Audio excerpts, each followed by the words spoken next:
Éric avait délaissé la forêt pour le bitume de la place Foch à Épinal ce jeudi après-midi. Il rejoignait ses amis du club vosgien. C'était sa première manif contre la réforme des retraites.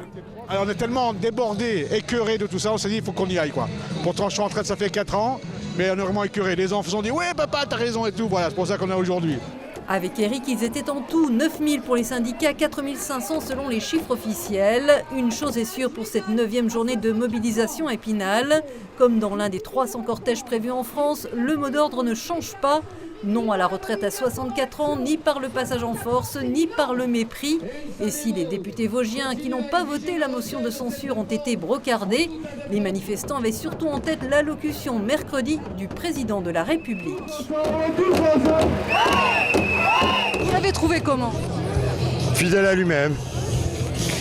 C'est-à-dire un peu d'arrogance et puis un peu de mépris, je pense. Comme à l'habitude, quoi. Royal, ouais, un peu. C'est le monarque, quoi. Un peu, quoi. Avoir évoqué le fait de négocier, d'avoir parlé avec les syndicats, avec tout le monde, il n'y a pas eu de négociation. Tout m'a absolument scandalisé. Je n'ai rien vu qui puisse apaiser la situation. On nous a craché à la figure hier, ni plus ni moins. L'intersyndicale invitait les jeunes à rejoindre le mouvement. Certains étaient déjà présents. Ça vous concerne la retraite? Oui, nous on considère que ça nous concerne parce que les personnes qui passent pas à la retraite, c'est des places en moins sur le marché du travail et ça va créer encore plus de précarité chez les jeunes. Macron, démission! Macron, démission! Des lycéens qui dénoncent aussi le SNU obligatoire.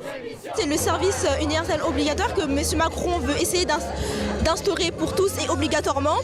Aujourd'hui, on est contre ça parce que ça ne devrait pas être quelque chose d'obligatoire, on devrait laisser le choix aux jeunes de le faire ou pas s'ils le souhaitent.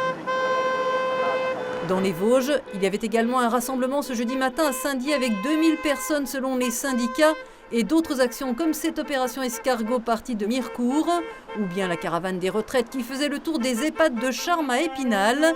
Des professionnels de la santé, il y en avait aussi dans la manif qui témoignaient de la souffrance au travail.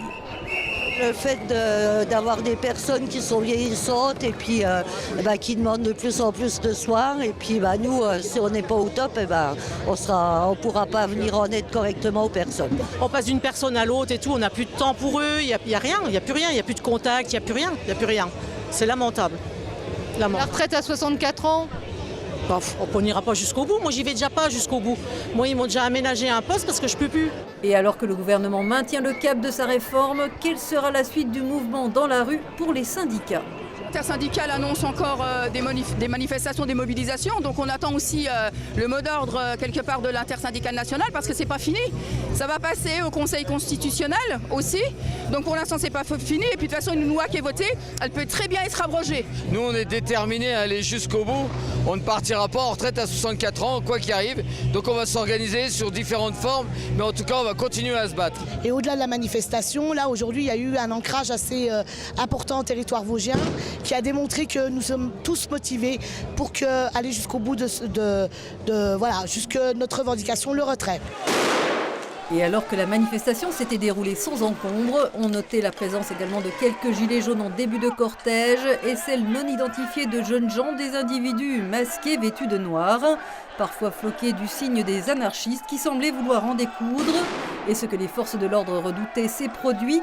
Des débordements ont eu lieu devant la préfecture. Les policiers ont répliqué par des tirs de gaz lacrymogènes.